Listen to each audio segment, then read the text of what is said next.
চারটি মূল্যবান কথা। ১. সম্পর্ক যতই খারাপ হোক না কেন সেটা কখনোই ভেঙে দেওয়া উচিত নয়, কারণ জল যতই ময়লা হোক না কেন তৃষ্ণা মেটাতে না পারলেও আগুন কিন্তু নেভাতে পারে। ২. একটি ছোট্ট পিঁপড়ে আপনার পায়ে কামড় দিতে পারে, কিন্তু আপনি কখনো তার পায়ে কাটতে পারবেন না।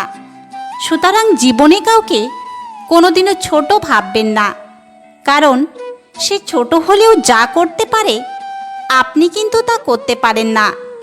৩. ভালোর সঙ্গে ভালো ব্যবহার করো, কিন্তু খারাপের সঙ্গে খারাপ নয়, কারণ হিরে দিয়ে হিরে কাটা যেতে পারে, কিন্তু কাদা দিয়ে কাদা পরিষ্কার করা যায় না। ৪.